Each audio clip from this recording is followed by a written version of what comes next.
حکومت کی عنان سنبھالی ہوئی ہے علی امین گنڈاپور صاحب نے، اور ان دونوں عاطف خان اور جنید اکبر کے درمیان جو شدید اختلافات تھے وہ اس وقت پارٹی کی سطح پر جنید اکبر اور علی امین گنڈاپور کے درمیان دکھائی دے رہے ہیں۔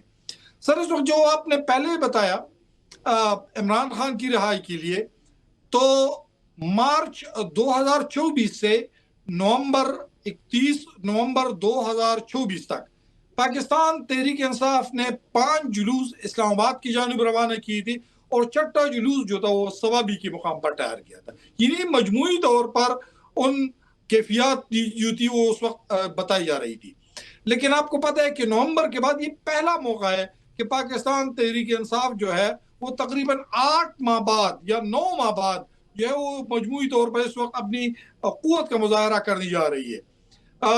کچھ دنوں پہلے وزیر اعلیٰ اچھا مجھے لحاظ علی، میں کیونکہ وقت میرے پاس کم ہے، لیکن میں آپ سے جاننا چاہوں گا جو مین جو پوائنٹس ہے، یہ بتائیے کہ اب تیاری کیسی ہے، کل احتجاج کیسے ہوگا، جلوس نکلیں گے، جلسے ہوں گے، کیا ہوگا، شاہراہیں بلاک کی جائیں گی؟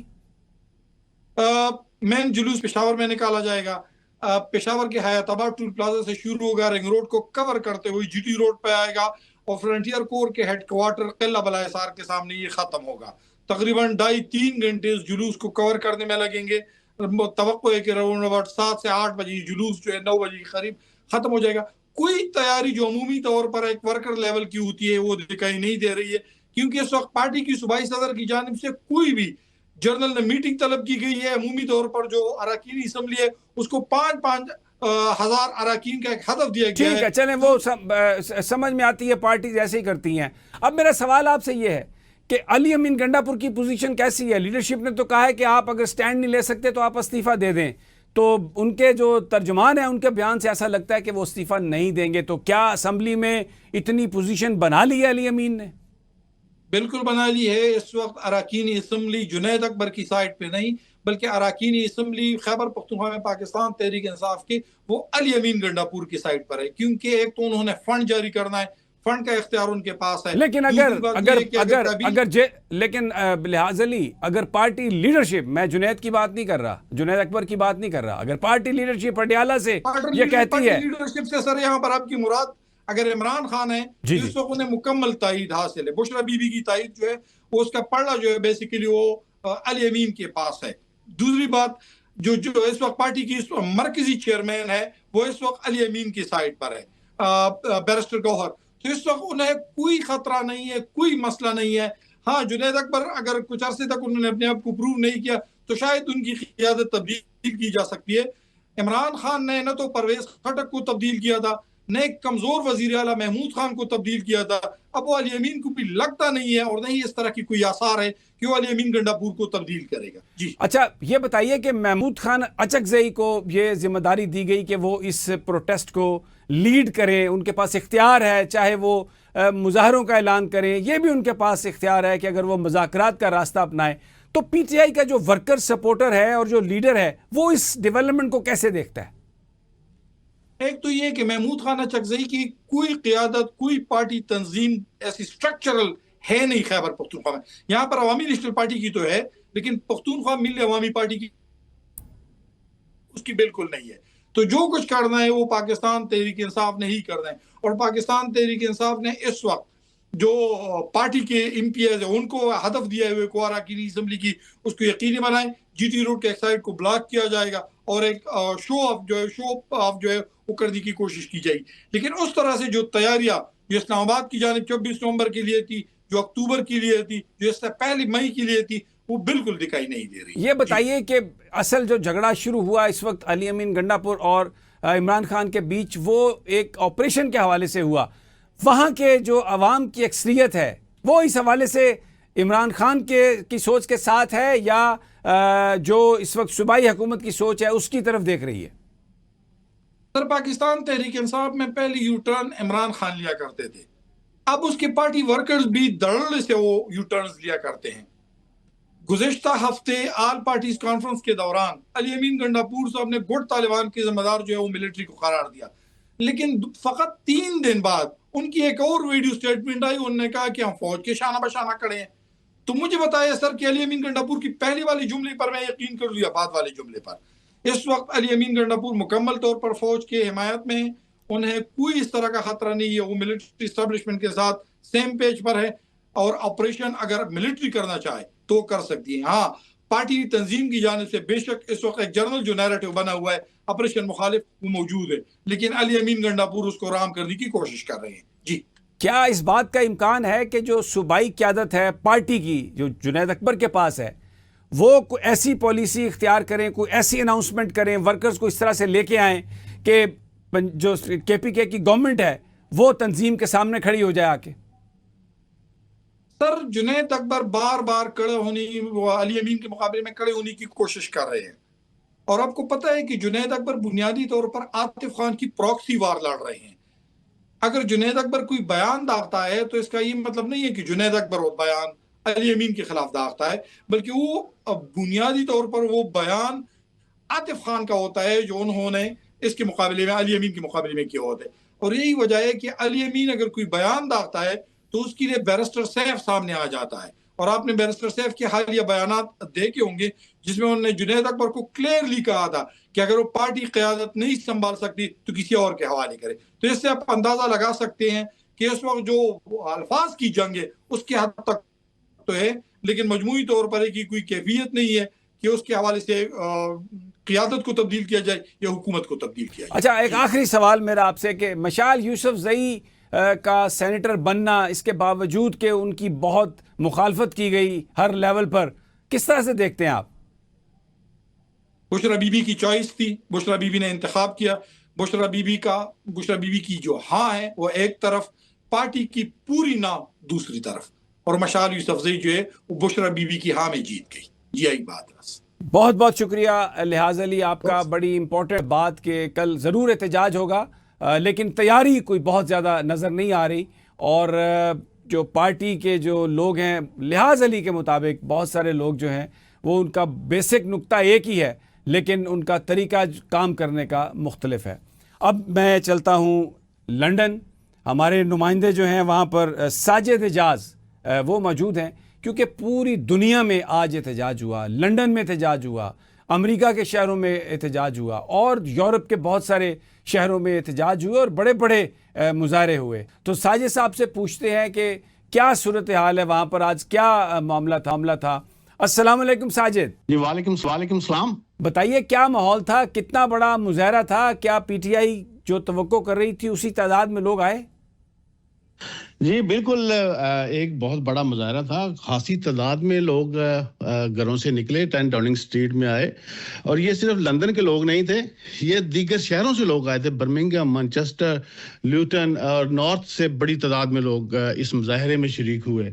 اور اگر مظاہرے کی بات کی جائے تو پی ٹی آئی جو لندن کی ٹیم ہے، جس کو ڈریم ٹیم بھی کہا جاتا ہے، وہ یہ مظاہرہ مینج کر رہی تھی، اور اس کو ویل مینج نہیں وہ کر پائے، جو سٹیج کے انتظامات تھے اس کو اتنا اچھا طریقے سے وہ مینج نہیں کر پائے، جس کی وجہ سے کافی جو لیڈرشپ تھی وہ ناراض بھی ہوئی۔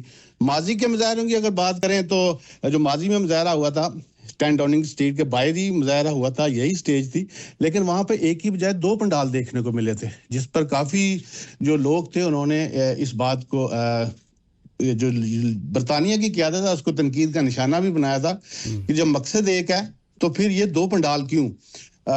یہ وجہ تھی کہ اندرونی اختلافات تھے۔ اس بار قیادت نے کوشش کی کہ ان اختلافات کو دور کیا جائے، وہ کافی حد تک کامیاب بھی ہوئے، پنڈال ایک نظر آیا اس بار، لیکن اگر لیڈران کی بات کی جائے تو وہ واضح طور پر دیکھا جا سکتا تھا کہ وہ آپس میں ابھی بھی وہ اسی طرح ہیں۔ صاحبزادہ جہانگیر جو عمران خان کے درینہ ساتھی ہیں، وہ پہلے آئے، اپنی تقریر کی اور چلے گئے، اور جو زلفی نے جب وہ گئے تو اس کے بعد زلفی بخاری آئے، اور اس کے علاوہ جو لوگ تھے وہ پرجوش تھے، اپنے لیڈر کے حق میں نعرے بازی کی۔ ظاہر سی بات ہے جب جو اوورسیز ہیں وہ عمران خان کے ساتھ ہیں، اور جب اس کا نام آتا ہے، اس کی کال آتی ہے تو لوگ نکلتے ہیں، وہ اپنے لیڈر کے لیے نکلے تھے۔ جی اچھا یہ بتائیے کہ ان کے بچوں کی بھی پاکستان آنے کی بات ہو رہی ہے، انہوں نے ویزے کے لیے بھی اپلائی کیا ہے ہائی کمیشن میں، اور وہ جو ان کا نائک آف کارڈ ہے وہ بھی کچھ ایکسپائر ہوا ہے، اس کے لیے بھی کوشش کر رہے ہیں وہ آنے کی. اس حوالے سے کوئی آپ کے پاس اطلاع یا اس جلسے میں گیدرنگ میں کوئی بات کی گئی ہو, کوئی اعلان کیا گیا ہو؟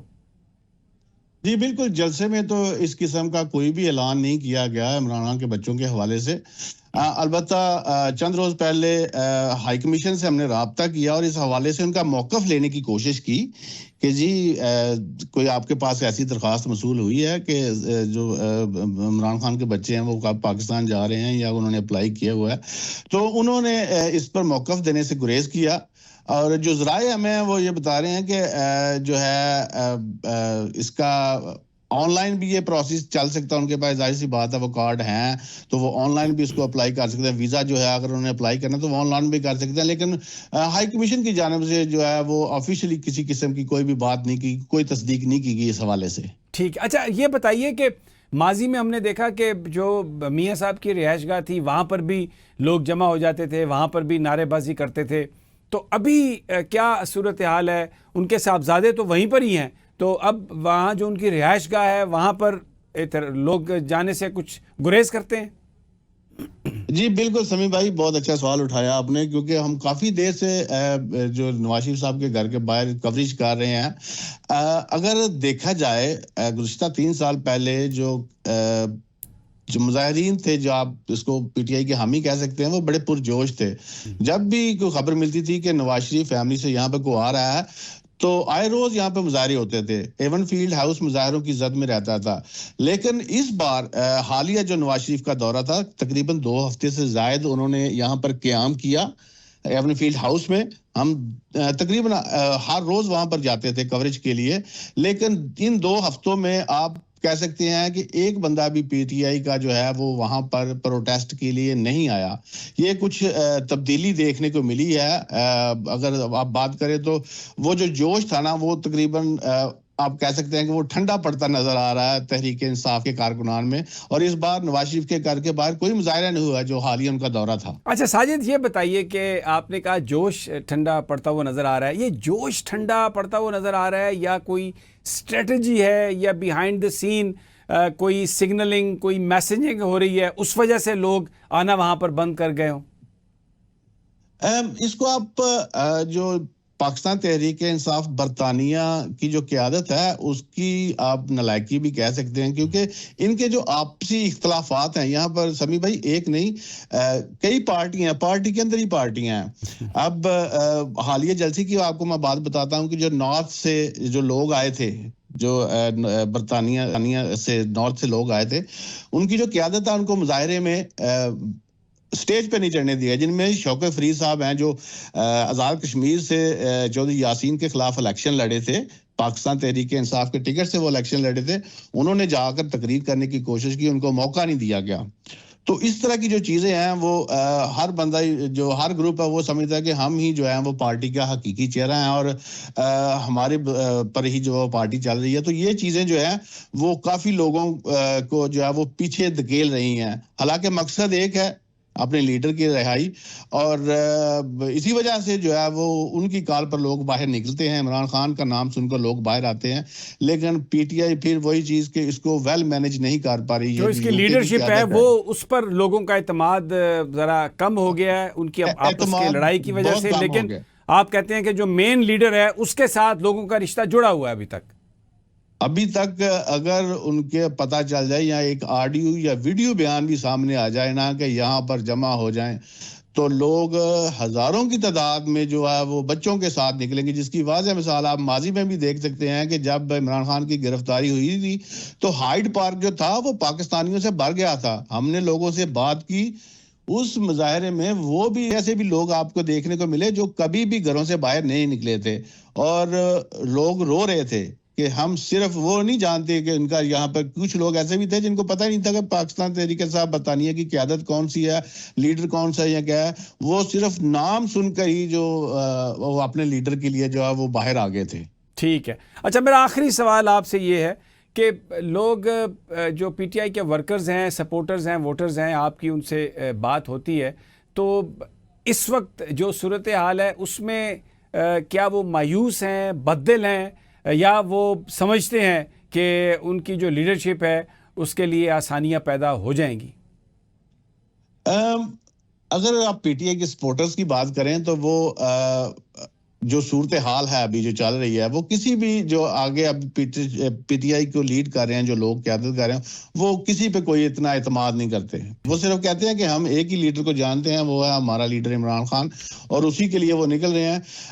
ان کا بھی یہی کہنا ہے کہ اگر جو لیڈر ہے حالیہ قیادت ہے وہ اس کو ویل مینج نہیں کر پا رہی. بہت شکریہ ساجد اعجاز آپ کا. بالکل جو لوگ ہیں, جو سپورٹر ہیں, ووٹر ہیں, وہ اپنی لیڈرشپ کے ساتھ ہیں, لیکن جو پارٹی قیادت ہے جسے ہم مڈل قیادت کہتے ہیں, وہ شاید اس کے آپس کے اختلافات اور جو اپنے ان کے مفادات ہیں جس کی وجہ سے چیزیں شاید اس طرح سے مینج نہیں ہو پا رہی. بہرحال یہاں پر ایک ہم چھوٹا سا وقفہ لیتے ہیں. ہمارے ساتھ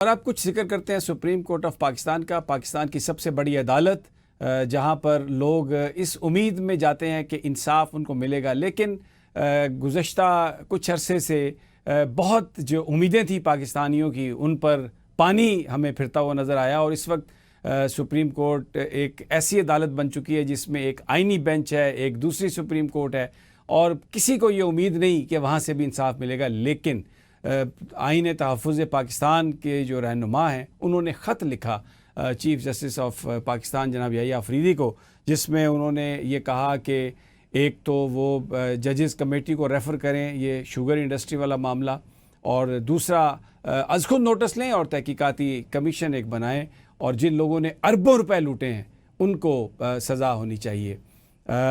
حسنات ملک سینئر رپورٹر ہیں سپریم کورٹ کے, وہ ہمارے ساتھ ہیں. شکریہ حسنات, آپ نے ہمیں جوائن کیا. سب سے پہلے تو میرا سوال یہ ہے کہ اس وقت جو سپریم کورٹ کی موجودہ صورتحال ہے اس میں عام آدمی سے بھی کسی سے بات کریں تو وہ کہتا ہے کہ اسے انصاف کی توقع نہیں ہے. تو ان حالات میں آئین کے تحفظ کے لیے بننے والی موومنٹ ہے اس کے رہنماؤں کی طرف سے خط, آپ سمجھتے ہیں کہ کچھ ہوگا اس حوالے سے؟ بہت شکریہ سمیع صاحب, آپ نے مجھے اپنے شو پہ مدعو کیا. دیکھیں 26ویں آئینی ترمیم کے بعد سپریم کورٹ میں حالات بالکل مختلف ہیں.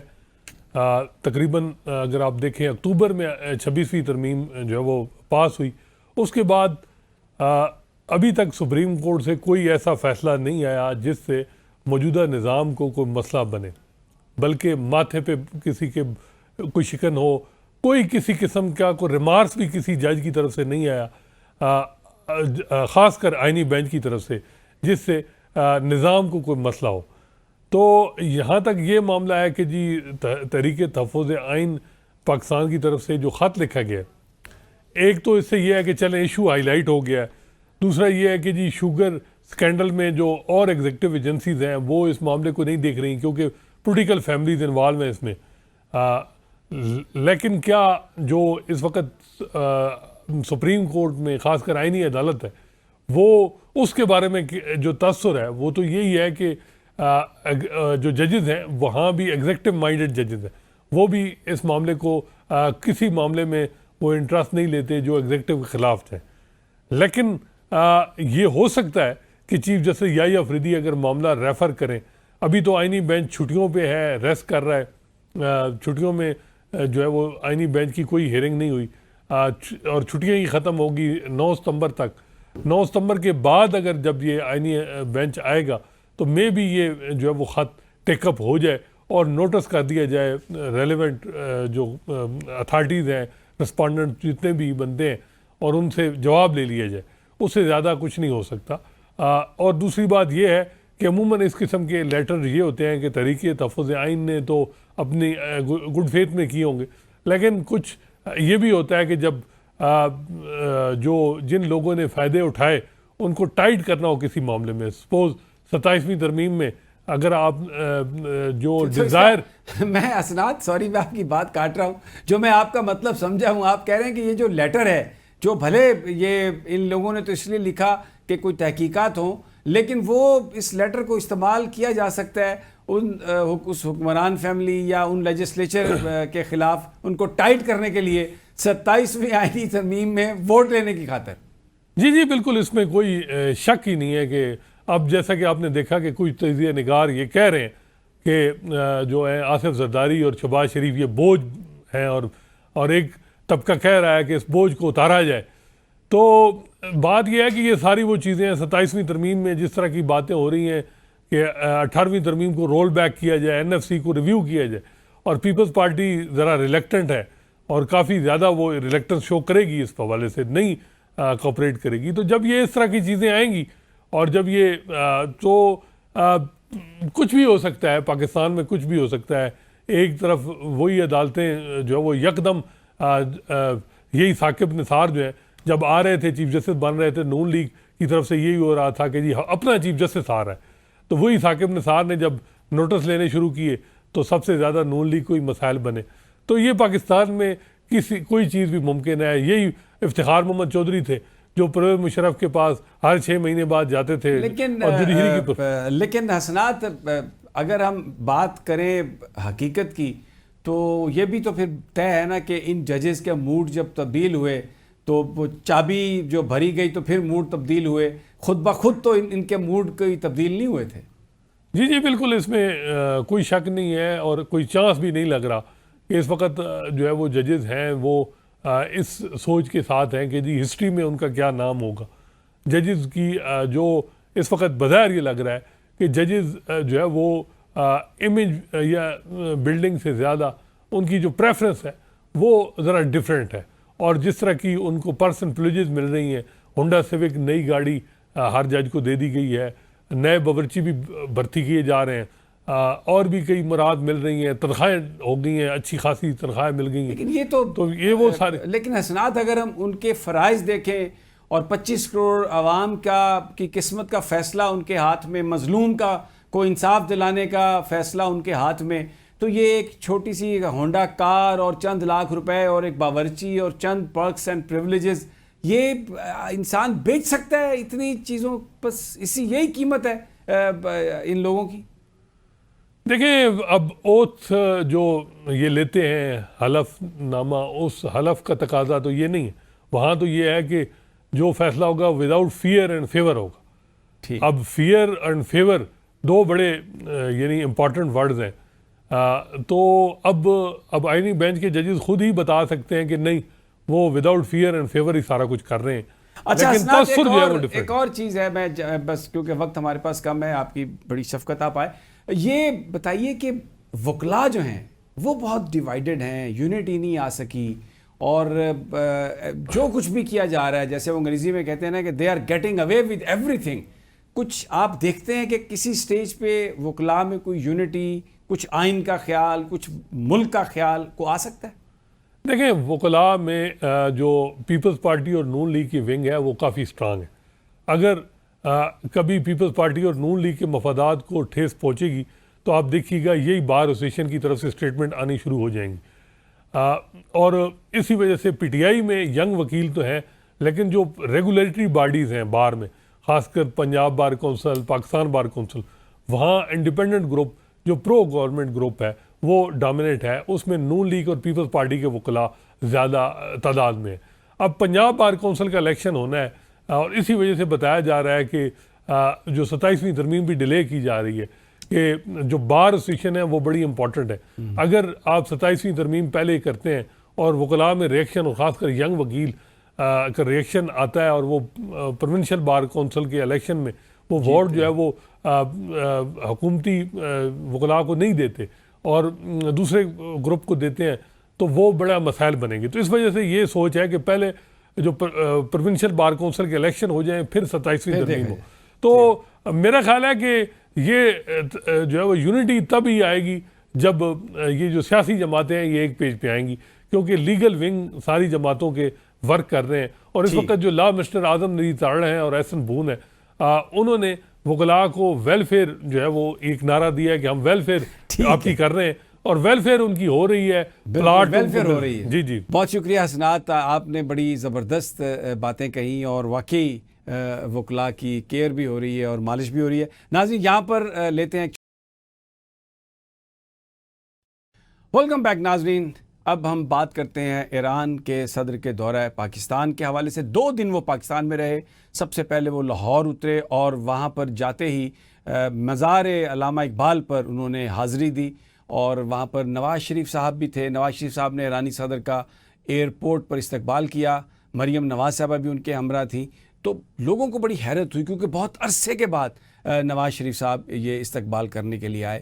اور میں نے بھی فارن آفس سے جب رابطہ کیا تو معلوم ہوا کہ جو لاہور میں جو لینڈ کیے ایرانین صدر تو وہ ان کا پرائیویٹ وزٹ تھا اس وقت تک, کیونکہ جو سرکاری دورہ ہے وہ جب اسلام آباد وہ پہنچے تب شروع ہوا. اور کیونکہ نواز شریف صاحب 3 دفعہ وزیر اعظم رہ چکے ہیں اور مریم نواز صاحبہ کے والد بھی ہیں, تو اس لیے یہ ایک آنر تھا جو دیا گیا ایرانین پریزیڈنٹ کو کہ نواز شریف صاحب وہاں پر چلے گئے. بہرحال وہ مناظر تمام لوگوں نے دیکھے. دورے کی اہمیت پر بھی بات کریں گے, جو کچھ اس دورے میں ہوا اس پر بھی بات کریں گے. اور لاہور سے عمر دراز صاحب ہمارے ساتھ ہیں, بہت ہی زبردست جرنلسٹ ہیں, ہر معاملے پر ان کی نظر ہوتی ہے. عمر دراز صاحب یہ بتائیے کہ ایک سوشل میڈیا پر ایک کنٹروورسی چلی. سب سے پہلے میں اس کے بارے میں آپ سے جاننا چاہوں گا کہ مریم نواز صاحبہ ایرانین صدر کی جو گاڑی ہے اس میں بیٹھیں اور بظاہر ایسا لگا کہ شاید یہ پلان کا حصہ نہیں تھا. Is it true? نہیں, ایسا نہیں ہے سر. یہ جو ایران کے صدر لاہور پہنچے یہ ان کی خواہش کے اوپر ہوا اور یہ ان کی خواہش تھی کہ وہ مزار اقبال پہ جانا چاہتے ہیں. اگر آپ کو یاد ہو ابراہیم رئیسی صاحب آئے اسلام آباد تھے لیکن وہ بھی لاہور آئے تھے اور علامہ اقبال چونکہ ایران کے بھی قومی شاعر ہیں تو اس لیے حاضری ہوئی. میاں صاحب کے جہاں تک جانے کی بات تھی تو ہمیں یہاں سے جو پی آئی ڈی نے بتایا یا حکام نے بتایا کہ مریم نواز ریسیو کریں گی. اس وقت تک جب تک پی ٹی وی نے دکھایا نہیں ہے کسی کو علم نہیں تھا کہ میاں نواز شریف وہاں پہ ہوں گے. میاں صاحب نے ایران کے صدر کو ریسیو کیا, وہاں پہ ایک ملاقات بھی مختصر سی ہوئی اور اس کے بعد میاں صاحب وہاں سے گھر چلے گئے. اور مریم صاحبہ یہ بات درست ہے کہ وہ ایران کے صدر کے ساتھ اسی گاڑی میں وہ مزار اقبال پہ پہنچی اور صرف مزار اقبال تک نہیں گئی بلکہ وہاں پہ جو انہوں نے وقت گزارا انہوں نے حاضری دی اور اس کے بعد ایران کے میڈیا سے انہوں نے گفتگو کی. اس کے بعد چونکہ اتنا ہی ان کا لاہور میں وزٹ تھا, علامہ اقبال ایئرپورٹ سے مزار اقبال سے واپسی, تو اس کے بعد علامہ اقبال کے صاحب کے مزار سے لے کے واپس علامہ اقبال ایئرپورٹ رخصتی تک بھی مریم صاحبہ ان کے ساتھ تھی. اچھا, جہاں تک یہ بات ہے کہ یہ پلان کا حصہ نہیں تھا, ایسی بات نہیں ہے.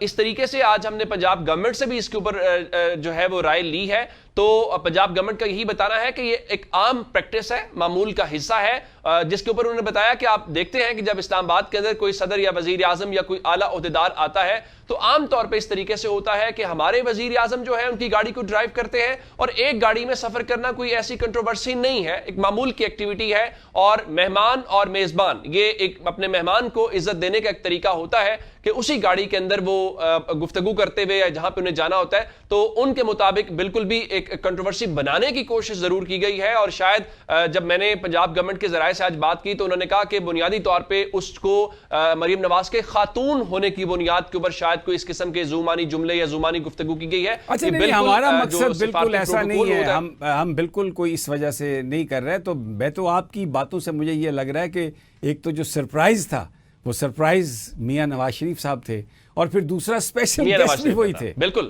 میاں نواز شریف اسپیشل گیسٹ بھی تھے, اس میں کوئی شک نہیں ہے. تو اچھا, یہ اس میں کوئی شک نہیں ہے. میں نے آپ کو بتایا کہ ایک بات آپ نے جو کہی نا وہ بالکل صحیح کہی کہ جو رئیسی تھے وہ بھی گئے تھے مزار اقبال پر.